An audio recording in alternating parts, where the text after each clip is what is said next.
नमस्कार, आप सभी का हार्दिक स्वागत है। आज हम अज्ञे द्वारा रचित अगली कविता सांप का अध्ययन करेंगे। यह जो कविता है, इसका शीर्षक क्या है? आप ध्यान रखें, सांप। यह अज्ञे द्वारा रचित है, इसे याद कर ले। अज्ञे द्वारा रचित सांप। अज्ञे का नाम क्या है? सच्चिदानंद हीरानंद वात्स्यायन अज्ञे। ये पूरा नाम आप याद रखें। वस्तुनिष्ठ प्रश्नों में अक्सर अज्ञे का पूरा नाम पूछा जाता है, तो आप ध्यान रखें। और यह जो कविता है सांप, यह किस काव्य संग्रह या किस कविता संग्रह में संकलित है?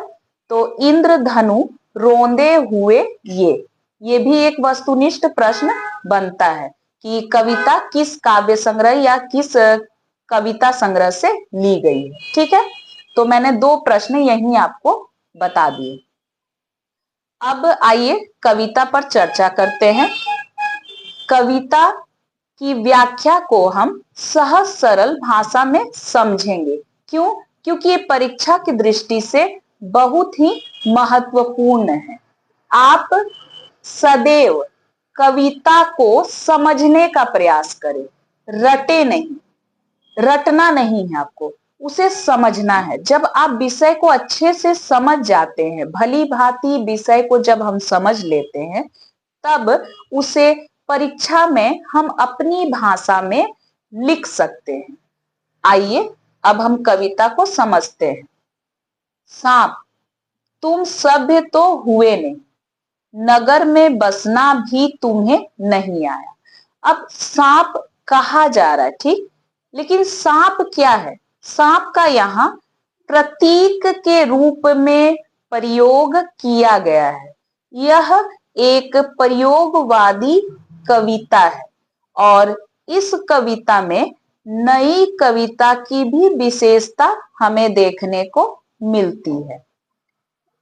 सांप प्रतीकात्मक है, ठीक है।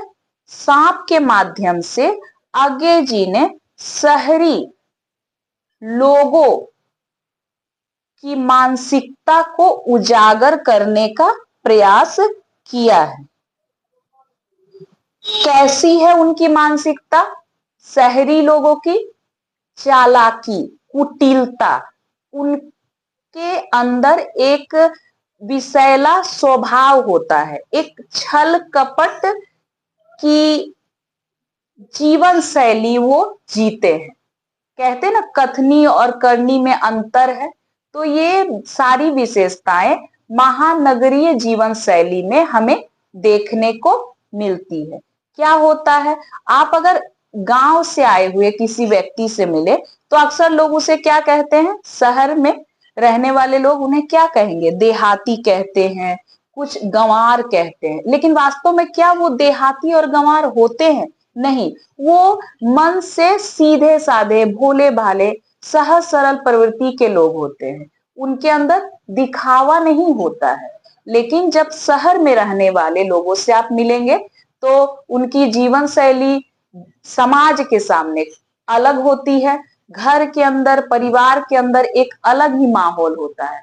और कहने की बात यह है कि जब अपने हित की बात आती है, जब अपने स्वार्थ की पूर्ति करने की बात आती है, तो वो किसी भी हद तक जाकर दूसरों का अहित कर सकते हैं। इसी मानसिकता को अज्ञे जी ने सांप के माध्यम से शहरी लोगों पर व्यंग कसा है, ताना मारा है। व्यंग के माध्यम से इस कविता में कवि मानसिकता को उजागर करते हैं। किनकी मानसिकता को? शहर में रहने वाले लोगों की मानसिकता को। तो आइए कविता को समझते हैं। यह एक व्यंग प्रधान कविता है, ध्यान में आप रखिए। क्या है देखिए, सांप तुम सभ्य तो हुए नहीं। यहाँ शहरी लोगों की बात हो रही है। उन्हें कहा जा रहा है कि तुम नगर में बसना तो तुम्हें अभी तक आया ही नहीं। कहते हैं ना कि नगर में रहने वाले लोग, शहरों में बसने वाले लोग कैसे होते हैं? सभ्य माने जाते हैं। लेकिन क्या वो वास्तव में सभ्य हैं? या दिखावे के लिए वो सभ्यता का एक मुखौटा ओढ़े हुए हैं, सभ्य होने का आचरण कर रहे हैं? वास्तव में क्या उनका मन कपटी है या सहज सरल स्वभाव के वे लोग हैं? दोनों स्थितियां यहाँ पर रचनाकार हमारे समक्ष प्रस्तुत कर रहे हैं।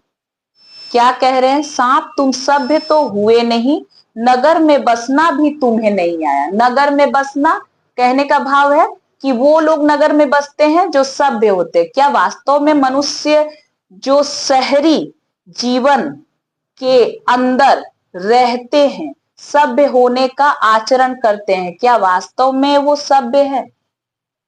और प्रश्न करते हुए सीधे चोट करते हैं। क्या कहते हैं? नगर में बसना भी तुम्हें नहीं आया।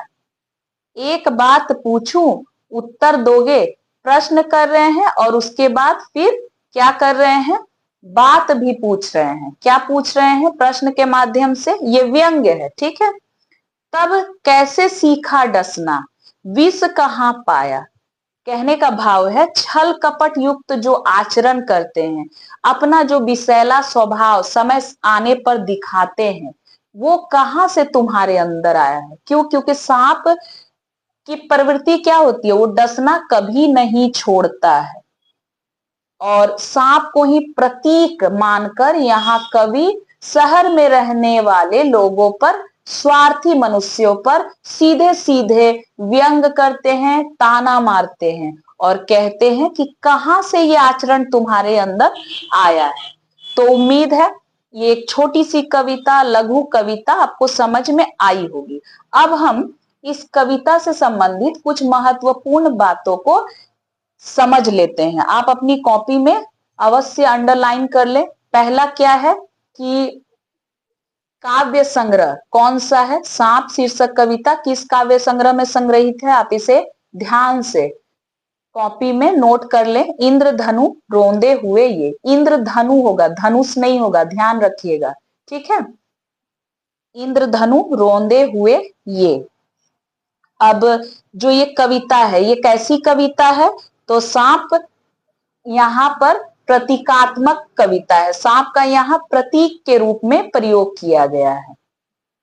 यह एक व्यंग प्रधान कविता है। यहाँ पर शहरी लोगों की मानसिकता को उजागर किया गया है। कैसे होते हैं? वो चालाक होते हैं, कपटी होते हैं, कुटिल प्रवृत्ति के माने जाते हैं।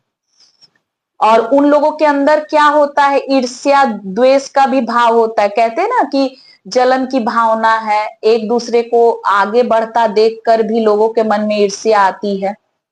तो ये जो भावनाएं हैं, ये जो मानसिकता है, ये शहरी लोगों में पाई जाती है, जिसे कि कवि ने सांप शीर्षक कविता के माध्यम से व्यक्त किया है। ये कवि अपने यहाँ विचार को व्यक्त कर रहे हैं। जैसे कि हम मानते हैं कि गांव में रहने वाले लोग सहज सरल स्वभाव के होते हैं, वैसे शहर में रहने वाले, महानगरों में रहने वाले लोग की कथनी और करनी में जो अंतर है, उसे दर्शाने का यहाँ कवि ने प्रयास किया है।